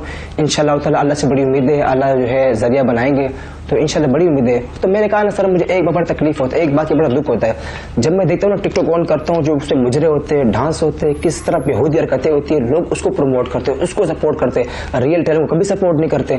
आप देखो जो पाकिस्तान की टीम से क्या क्या सैलरी है, 40+ लैक्स की सैलरी चल रही है। मैं कहता हूँ कि वो हमें 40 लैक्स दे दे, उससे पूरा मेरा साल चल जाएगा, मेरे सारे टूर से हो जाएंगे, पूरे 5-6 टूर हो जाएंगे, मेरी प्रोटीन हो जाएगी, मेरी डाइट हो जाएगी, मेरे घर के खर्चात हो जाएंगे, तो सारे मामला मेरे उससे हल हो सकते हैं। तो ये दरअसल ये बात है ना कि हमें वहाँ सपोर्ट नहीं मिलती, प्रमोट वहाँ से कुछ नहीं मिलती है। मैंने कहा ना कि बस आप टिकटॉक पर आओ। तो आपने कभी सोशल मीडिया का सहारा नहीं लिया कि सोशल मीडिया पर मैं अपने आप को लेकर आऊँ, लोगों को सोशल मीडिया पर जो है वो सिखाना शुरू कर दूँ या छोटी छोटी वीडियोस बनाना शुरू कर दूँ? कभी आपने ये आइडिया नहीं लगाया? जी सर, मैंने स्टार्ट किया था अभी 5-6 महीने पहले, मेहनत कर रहा हूँ उस पर, यूट्यूब पे बड़ा मेहनत कर रहा हूँ। किक बॉक्सर कलीम के नाम से मेरी आईडी है, तो उसमें बड़ा मेहनत कर रहा हूँ, तो कुछ हो नहीं पा रहा है, समाज से सपोर्ट नहीं मिल रही है। तो फेसबुक पर, ट्विटर पर और इंस्टाग्राम पर हर जगह अवेलेबल हूँ, हर जगह अपनी मेहनत करता हूँ, स्ट्रगल करता हूँ, शो ऑफ करता हूँ कि मैं तैयारी कर रहा हूँ, मैं लगा हूँ, मेहनत कर रहा हूँ। बाकी अगर सपोर्ट अगर थोड़ा बहुत मिला है तो मैं कह रहा हूँ कि सारा जो है वहाँ से सोशल मीडिया से मुझे मिला है। तो मैंने कहा बहुत सपोर्ट किया सोशल मीडिया से लोगों ने, मुझे वहीं से ज़्यादा सपोर्ट मिला है। बिल्कुल, सोशल मीडिया पर बहुत सारे लोग सपोर्ट भी करते हैं। तो अब आपकी ज़रूरियात जो हैं वो क्या क्या हैं, थोड़ा सा अगर हमारे प्रोग्राम में बता दें कि अगली आपकी टूर्नामेंट्स के लिए क्या खर्चा है, कितना चाहिए, तो हमारे नाज़रीन को भी पता लगेगा। बहुत सारे लोग इंशाल्लाह कांटेक्ट करेंगे आपसे। बिल्कुल, अगली जो हमारा जो चैम्पियनशिप आ रही है थाईलैंड के शहर बैंकॉक में, जिसमें सिर्फ हमारी होटलिंग है, ठीक है, अकोमोडेशन को बोलते हैं, अकोमोडेशन है, मेरे टिकट है, मेरी जो है थोड़ा सा वो, बस ये चीज़ें, और मुझे कुछ नहीं चाहिए। मैं काम कर रहा हूँ, मेहनत कर रहा हूँ, लगा हुआ हूँ, ताकि दूसरे जो है अगर मैं चाहूँ कि मैं अपने होटल का काम छोड़ दूँ, सारा फोकस गेम पे करूँ, तो जिसके लिए मेरे घर के खर्चात हैं, तो मैं चाहूँगा कि अगर गवर्नमेंट मुझे सुन रही है या कोई ऐसी कंपनी सुन रही है, तो उनसे रिक्वेस्ट करूँगा कि आप मुझसे जो है मुझे अपनी एतमाद में लें, मुझसे कॉन्ट्रैक्ट करें, मुझे कॉन्ट्रैक्ट दे, कॉन्ट्रैक्ट बेच दे, ताकि मैं अपने ऊपर प्रूव करूँ, ताकि और आने वाले चैंपियनशिप पाकिस्तान का परचम दे रहा हूँ। सर देखो, हम सबका मकसद है पाकिस्तान को रिप्रेजेंट करना, तो मैं पाकिस्तान को रिप्रेजेंट कर रहा हूँ। अगर कुछ लोग बोलते हैं कि नहीं यार सपोर्ट नहीं करे, तो आप मुझे नहीं, अपने पाकिस्तान को देख कर सपोर्ट करें। हाँ, बिल्कुल जी, पाकिस्तान को सपोर्ट करना है, आपने किसी एक शख्स को सपोर्ट नहीं करना। बिल्कुल सही फरमाया आपने, बहुत शुक्रिया अदा करेंगे जी। आगा कलीम साहब मौजूद थे हमारे साथ, किक बॉक्सर। करो यार सपोर्ट। एक दुबई क्या थाईलैंड का जाने का खर्चा और 2-4-5 दिन, एक हफ्ता रहने का, वहाँ पर खर्चा कितना होगा? 4-5 लाख, 3-4 लाख रुपए, चलो 5-7-8 लाख रुपए हो जाएगा मेरे ख्याल में। अब अगर इतना भी हम अपने खिलाड़ियों के लिए नहीं कर सकते, और ये वो खिलाड़ी हैं जो प्रूव कर चुके हैं अपने आप को, जो मेडल्स लेके बैठे हुए हैं, जो बेल्ट्स लेके बैठे हुए हैं, कुछ तो ऐसे होते हैं ना जो कहते हैं आप हम पे इन्वेस्ट करें, उनमें भी बड़ा टैलेंट होता है, लेकिन वो कहते हैं जी हम पर इन्वेस्ट करें, हम उसके बाद आपको रिजल्ट देंगे। ये वो है जो रिजल्ट दे चुके, जीत चुके, दुनिया जिनको मान चुकी, हम नहीं मान रहे। कैसे मानेंगे हम? कैसे इनको सपोर्ट कर सकते हैं? कैसे इनको आगे लेके जा सकते हैं? ये सोच लो यार, खुदारा कोई ना कोई तो सामने आए, कुछ करे इनको, कुछ उस मेडल पर आपका भी एक हिस्सा होगा, उस वतन की मोहब्बत में आपका भी एक हिस्सा होगा। इन जैसे लोगों को सपोर्ट करना है और करना चाहिए। बिल्कुल बिल्कुल। एक वक्फे की तरफ बढ़ते हैं, वक्फे के बाद आपसे दोबारा मिलेंगे। Stay with us. सुबह सवेरे पाकिस्तान। वेलकम बैक जी। सर्दी, खुश्की, ये सारे मसाइल जो हैं ये चल रहे हैं। अब इन सारे मसाइल की वजह से हम मतलब मेरी तो ज़िंदगी बड़ी अनकम्फर्टेबल हो जाती है। मेरे लिए ये जो सीज़न है ये बहुत ही नापसंदीदा सीज़न है मेरा, क्योंकि मुझे हर वक्त क्रीमें लगानी पड़ती हैं, सब कुछ करना पड़ता है, तब जाके कोई वो हाइड्रेशन रहती है मेरी जिल्द में, वरना तो मैं बहुत ही अनकम्फर्टेबल। हाइड्रेशन रहती है या मॉइस्चराइजर? वही मॉइस्चराइजेशन, हाइड्रेशन, जो these are two different things my friend. तो मॉइस्चर और हाइड्रेशन ये मुझे भी अलग अलग बाद में समझ में, वो डॉक्टर कभी कह देता था भैया आप मॉइस्चर करें स्किन को, तो मैं क्रीम लगा लेती थी। उसने कहा नहीं ये तो हाइड्रेशन क्रीम है, मॉइस्चर क्रीम नहीं है। तो वो अलग अलग कर दिया इन्होंने सबको। असल में तो हमारा मसला ये है कि आप लोगों के तो जो है ना वो हर चीज के लिए अलग अलग क्रीम होती है, हम तो एक ही क्रीम होती है, उसी से नहा भी लो, उसी से जो है वो हाथ पे भी सब कुछ कर लो। मर्दों का तो ये हिसाब किताब होता है, लेकिन ये अनकंफर्टेबल है ये मामला। अब इस अनकंफर्टेबिलिटी को दूर करने के लिए हमने सोचा कि एक एक्सपर्ट को बुलाया जाए जो कि हमें ये बताएं कि सर्दी के और खुश्की के मौसम में क्या खाया पिया जाए कि जिससे आपके ये मसाइल हल हो जाएं। ये जो हाइड्रेशन की रिक्वायरमेंट, मॉइस्चर की रिक्वायरमेंट, ड्राइनेस के मसाइल, ये सब हल हो जाए। तो ये मामला आज हमने हल करना है। ठीक है जी, बिल्कुल।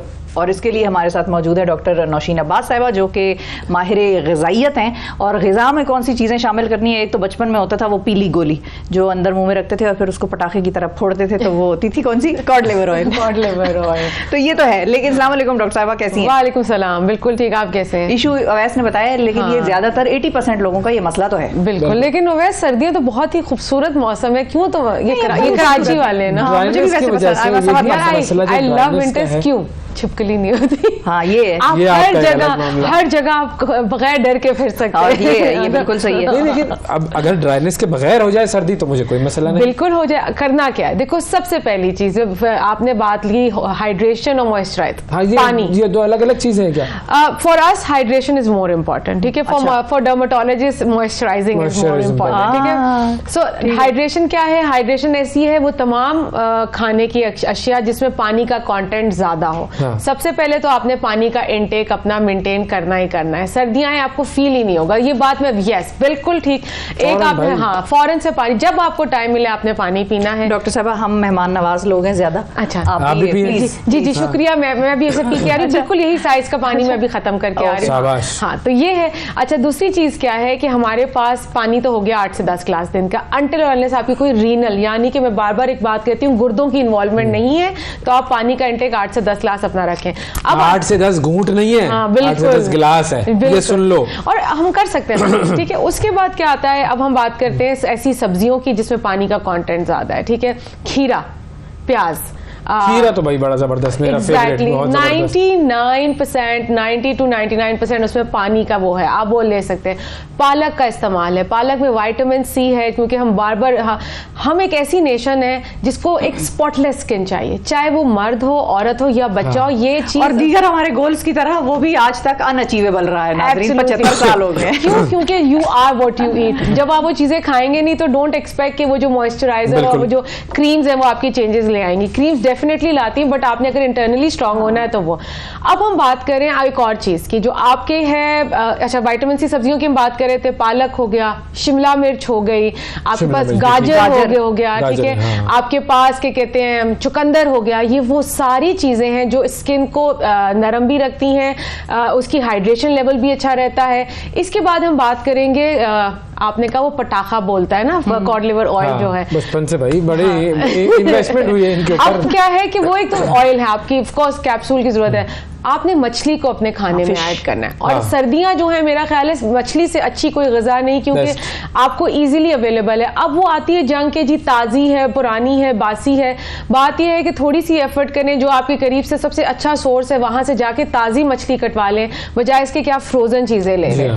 फिश में होते हैं ओमेगाज जो है वो आपकी स्किन को हाइड्रेट रखते हैं, ऑयलिंग के लिए बहुत ज़्यादा इंपॉर्टेंट होते हैं, बालों के लिए बड़ा ज़बरदस्त, बालों के लिए बहुत अच्छा है, स्किन के लिए बहुत अच्छा है, आपके इम्यूनिटी के लिए बहुत अच्छा है, ये सारी चीजें में आ जाती हैं।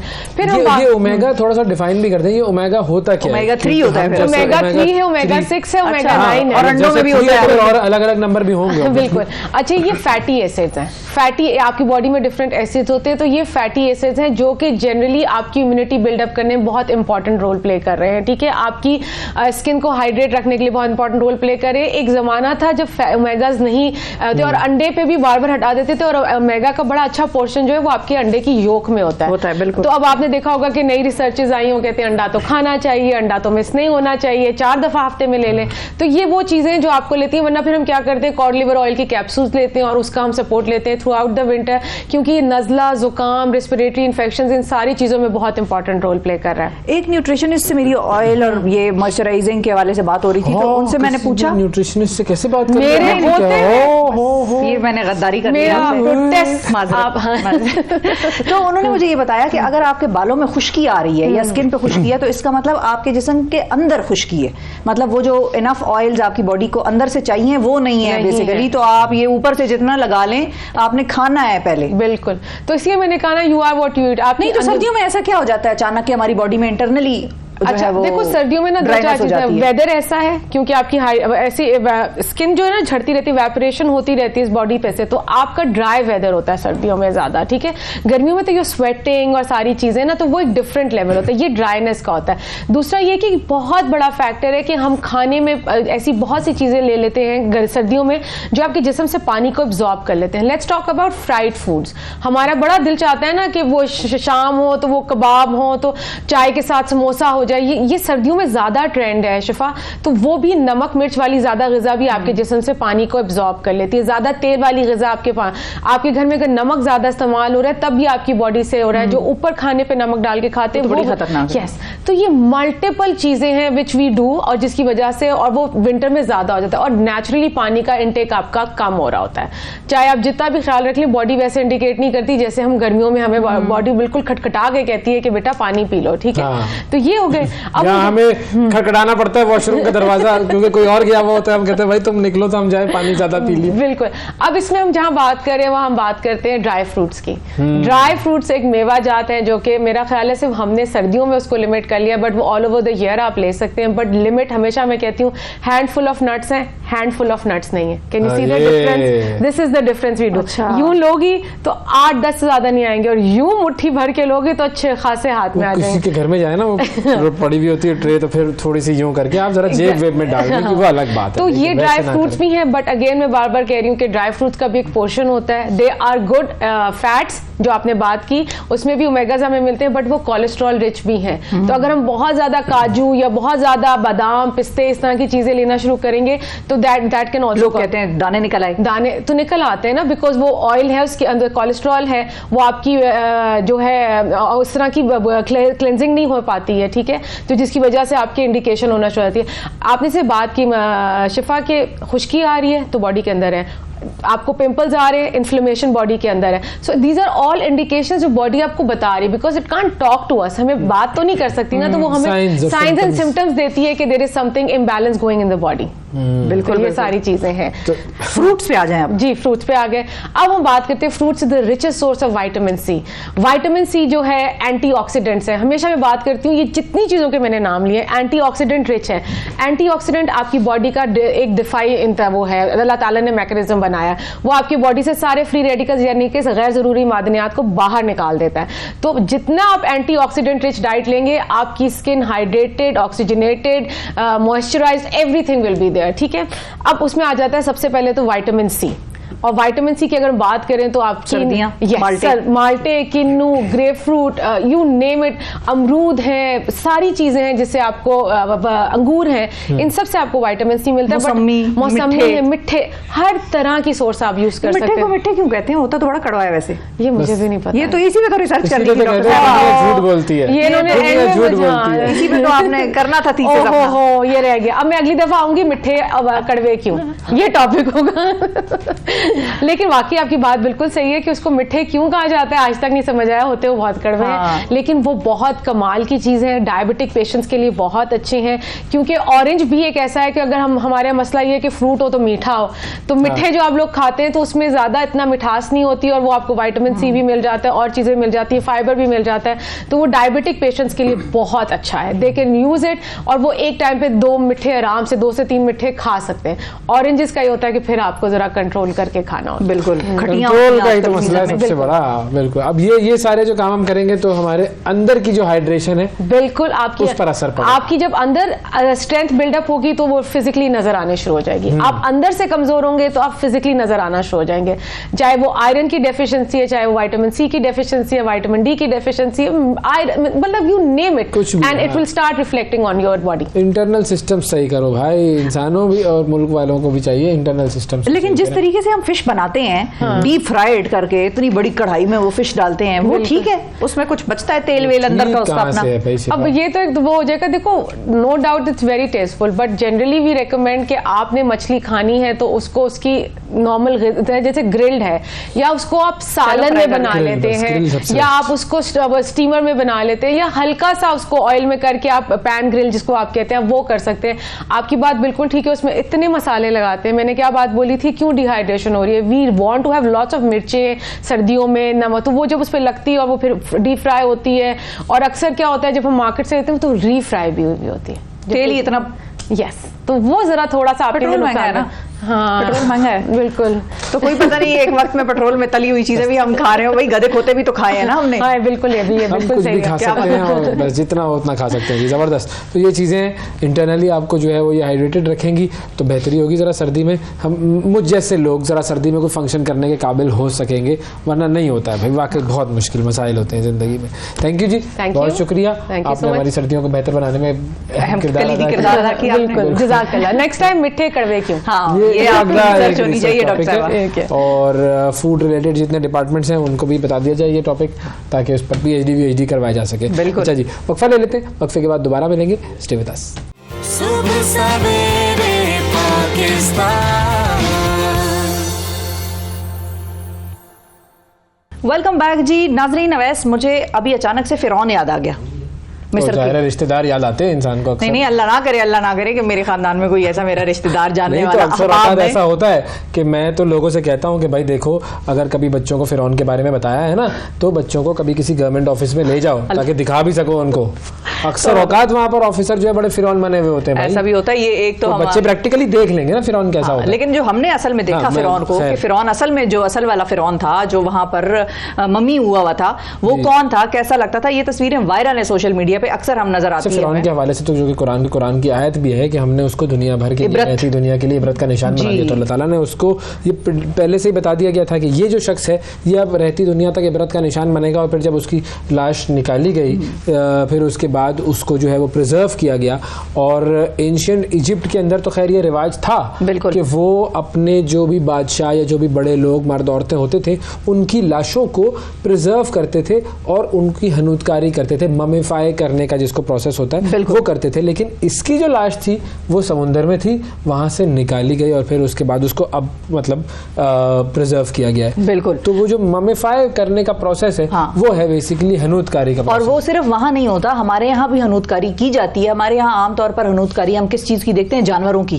शिकार में बड़ा पॉपुलर है हनूदकारी करना। बड़े बड़े लोगों के घर आप जाए ना, सियासतदानों के घर, या जो जरा वडेरे और वो लैंडलॉर्ड्स टाइप लोग हैं, उनके घर जाओ तो ड्राइंग रूम में एक सर लगा होता है दीवार पे जिसके सींगें होती हैं, चीते की खाल लगी हुई होती है, उस पे चीते का मुंह है, उस पे चल रहे होते हैं बड़े बड़े तो ये इनका सबका जो है सिलसिला ये चलता रहता है। हनूतकारी यहाँ पर पाकिस्तान में भी होती है, लेकिन करता कौन है? करता कौन है? करता है, क्या करता है, कुछ जरा बताएं। ये सारा प्रोसेस जो है, हम अवैस को एक और बिजनेस आइडिया देने लगे हैं। आज हम बताएंगे अवैस को हनूतकारी कैसे करें, पता चले मेरी ही की हो, खुदा ना खास्ता, अल्लाह तौबा तौबा।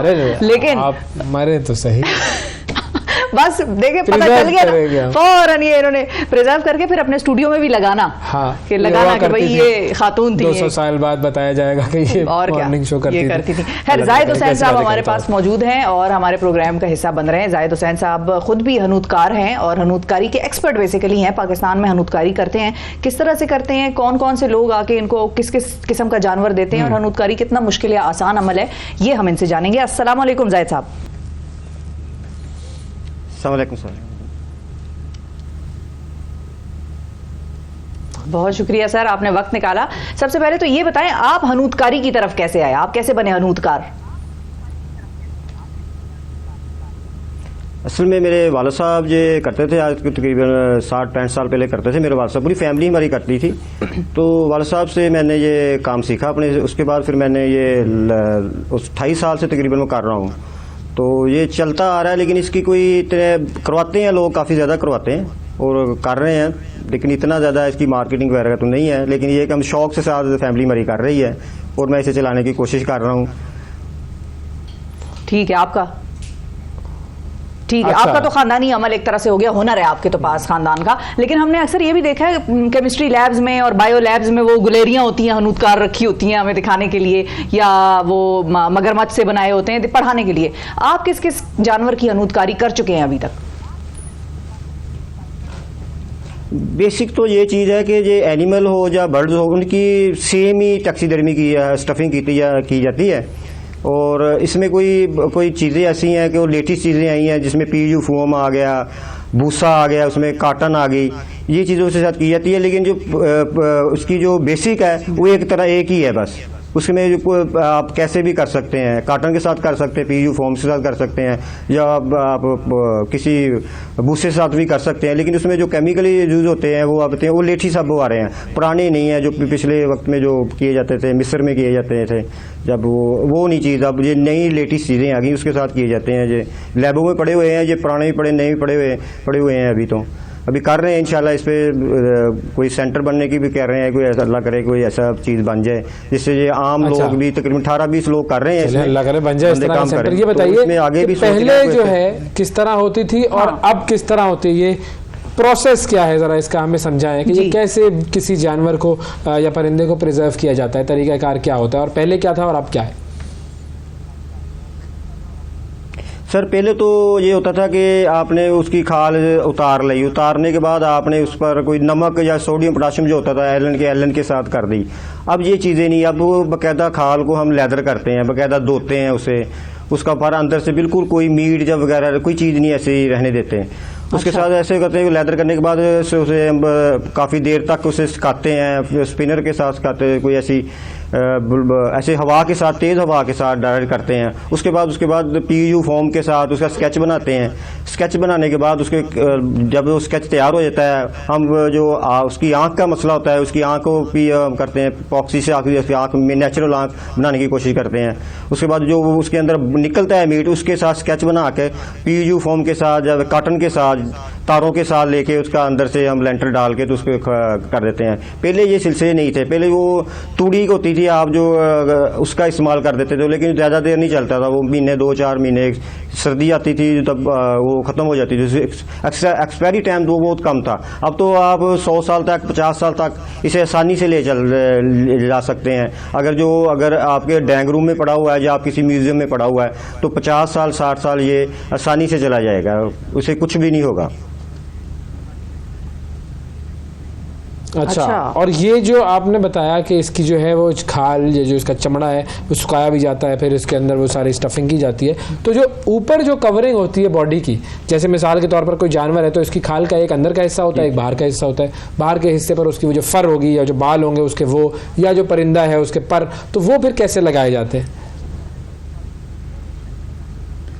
असल में हम परिंदा जो होता है, जो कोई एक्सीडेंट केस वाला आ जाए ना, कोई ऐसे होता है कि रोड पे कोई जा रहा है, परिंदा कोई चीज़ पे लग गया या करंट की जद में आके करंट लगा तो उसका कोई डैमेज हो गया, वो एक्सीडेंट केस में वहाँ पे ये होता है कि ये उसे थोड़ा सा करना पड़ता है, वो देखना पड़ता है कहाँ से ये इसके बाल जड़े हैं, कहाँ से इसका पंख जड़ा हुआ है, तो हम सुई भी लगा देते हैं उसका ही पर कहीं से उतार के तो दिखा दिया जाता है उसका ये कि यहाँ पे कोई ऐसी है थी।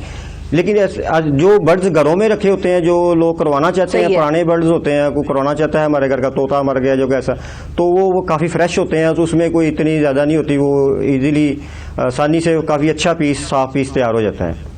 तो इसकी लागत कितनी आती है, कीमत कितनी होती है एक अगर परिंदे को या किसी को हनूत करवाया जाए, और कितना वक्त लगता है?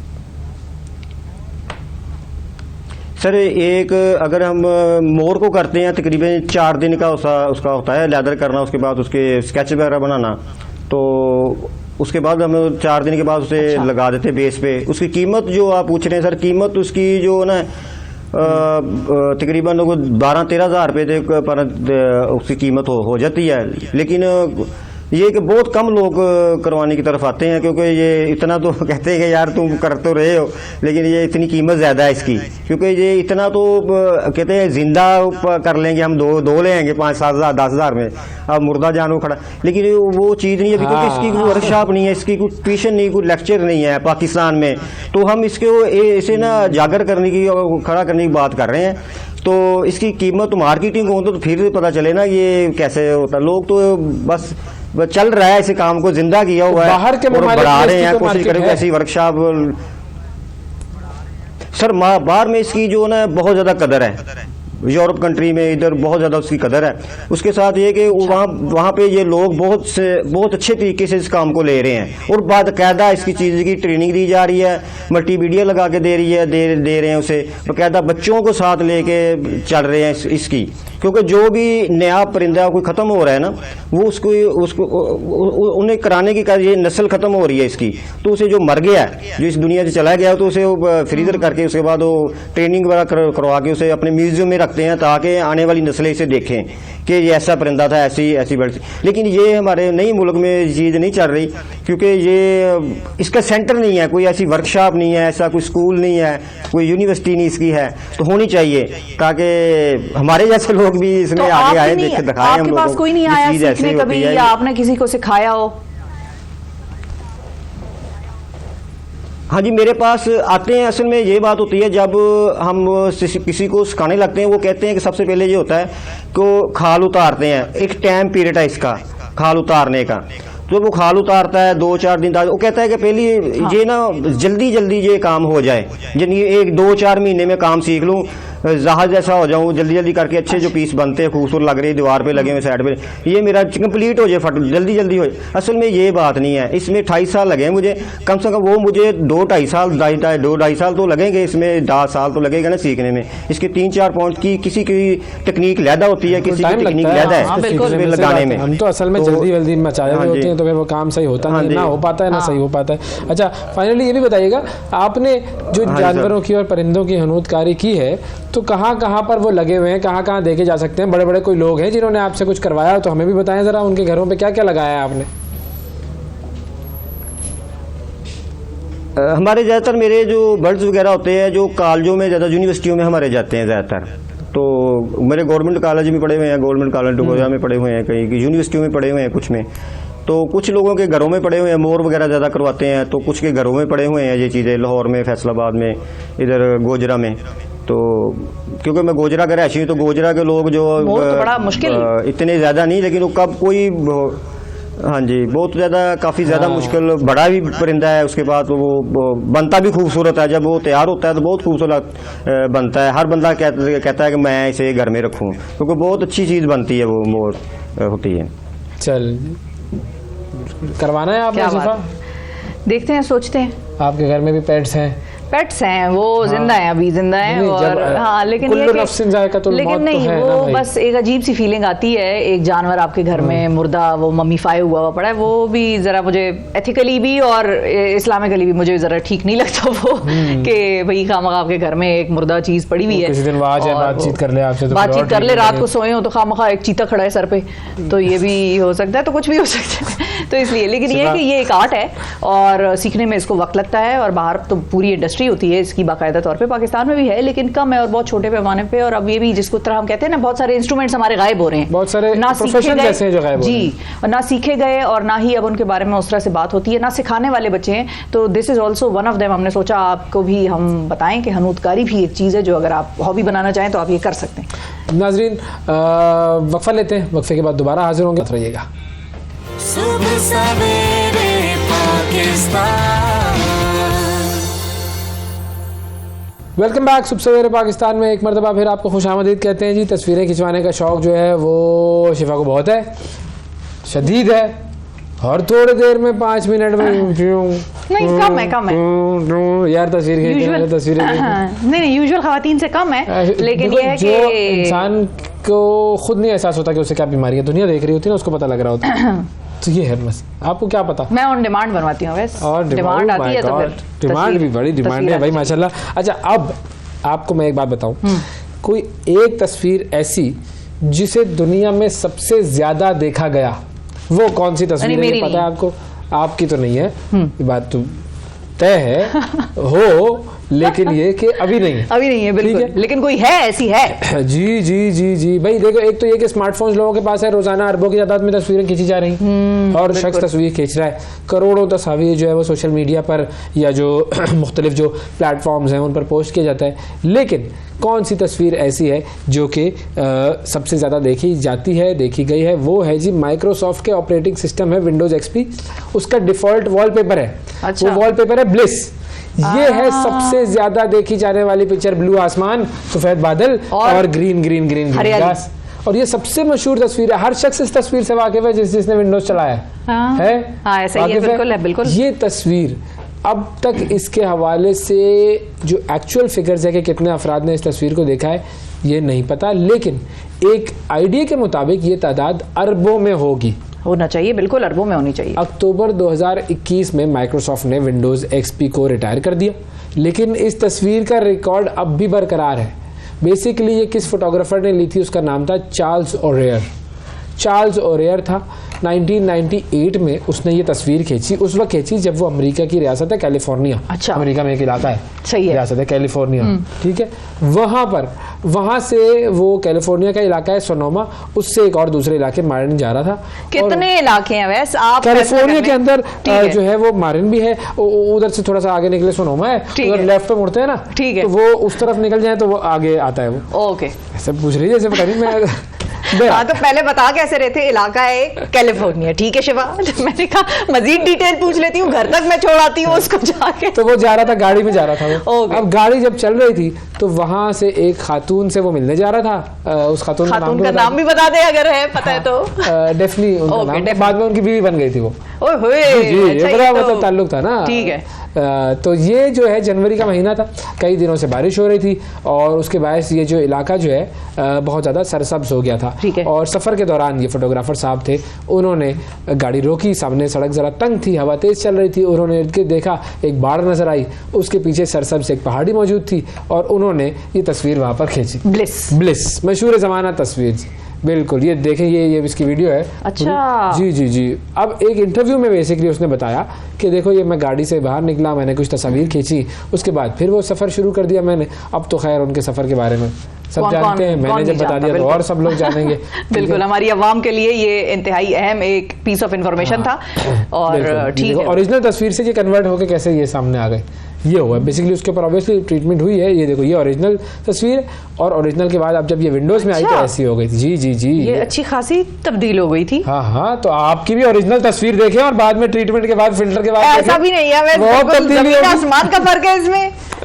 अच्छा, अब उस वक्त क्या हो रहा था, मामू पर आ गया है भाई, ये सुबह सुबह बिठा के सबको। माइक्रोसॉफ्ट को मामू नहीं बनाया, मैं आपको बताता हूँ। माइक्रोसॉफ्ट की जानिब से विंडोज एक्सपी को मुतारिफ करवाने की उस वक्त चल रही थी तैयारी। ओके, ठीक है, तो उसमें काफी सारे जो ऑपरेटिंग सिस्टम्स थे उनके फीचर्स को यकजा किया हुआ था।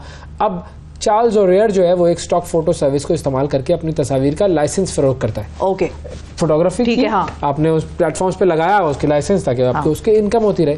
तो उस स्टॉक फोटो सर्विस के मालिक जो है वो उस वक्त के माइक्रोसॉफ्ट के जो चीफ एग्जीक्यूटिव थे बिल गेट्स, वही थे। तो बिल जो थे उन्होंने देखा तस्वीर अच्छी है, उसको मुआवजा भी दिया, लेकिन अभी ये उन्होंने नहीं रिवील किया कि कितने में खरीदी गई थी। अच्छा, ठीक है। लेकिन फिर उन्होंने वहां से उठाई तस्वीर, उसको अपने विंडोज में लगाई और विंडोज के बाद फिर ये अरबों वर्बों जितने भी लोग हैं उन सब ने देखी है भाई। सही है भाई, मुझे दरअसल हंसी किस बात पे आ रही है ना, अब इसने दरमियान में कहानी सुनाते हुए कहा हवा तेज चल रही थी। तो ये उसने भी कहा था हवा तेज चल रही थी या आपने सिर्फ बताया हवा तेज चल रही थी? इंटरव्यू ने मैं कहा था। अच्छा, ओके, मैं इंटरव्यू सुनता हूँ। हाँ, अवैस ने हर्फ बहर्फ उसकी जो अंग्रेजी है उसका तर्जुमा करके हमें बताया। इंग्लिश में था वो इंटरव्यू, मैंने कहा तर्जुमा करके बता दूंगा। और क्या, हमें क्या समझ लोगों को समझ में आनी है मेरे जैसे, तो इसीलिए। लेकिन अच्छी इन्फॉर्मेशन मजेदार थी जी। अच्छा, तस्वीर बड़ी मशहूर है ना? हाँ, तस्वीर इंतहाई मशहूर है बिल्कुल। लेकिन मैं तो इस बात पे हैरान हूँ कि उसका हकीकत से मुझे ऐसा ताल्लुक लगा नहीं कोई। लेकिन बहरहाल चलो, अब उसने कह दिया है कि भाई मेरी तस्वीर थी, बिल ने भी कह दिया मैंने ली थी। हाँ, वही थी, तो बात ही खत्म हो गई। ऐसा ही है भाई, तस्वीरें खींचे, अपनी मत खींचे, दूसरों की तस्वीरें इधर उधर की खींचे। कोई आपकी तस्वीर कुछ बाहर ममालिक में लगी हुई होगी किसी विंडोज में या किसी ऑपरेटिंग सिस्टम, और बहुत सारे हैं, बिल्कुल, लिनक्स है, विंडोज है, मैक के आ गए हैं, आईओएस बहुत हमेशा से थे, अब कहाँ है, मतलब और आ गए। माइक्रोसॉफ्ट वाज द पायनियर एक तरह से। हाँ, पीसीज को जो है ना वो घरों में पहुंचाया, पर्सनल कंप्यूटर, वो तो माइक्रोसॉफ्ट की वजह से ही मशहूर हुआ है जी। तो आईबीएम के पीसीज और माइक्रोसॉफ्ट का ऑपरेटिंग सिस्टम, ये है जी कमाल की चीज। तो बहरहाल ये है जी तस्वीरों वाला मामला। ठीक है, मिल गई इन्फॉर्मेशन? सही है, मिल गई इन्फॉर्मेशन। कुछ रह गया इसमें कहानी में? आ गया यकीन? यकीन तो नहीं आया, लेकिन बहरहाल अब उन दोनों ने कह दिया तो मियां बीवी राजी, तो कौन है भाई काजी? बिल्कुल ठीक। तो बस इसलिए मैं खामोश हो गई, वरना मुझे तो इस पे तहफ़्फ़ुज़ात मौजूद है। अपने पास रखें। आज के प्रोग्राम में इतना ही, आपसे कल फिर मुलाकात करेंगे, उस वक्त तक के लिए इजाजत दीजिए। अल्लाह हाफिज।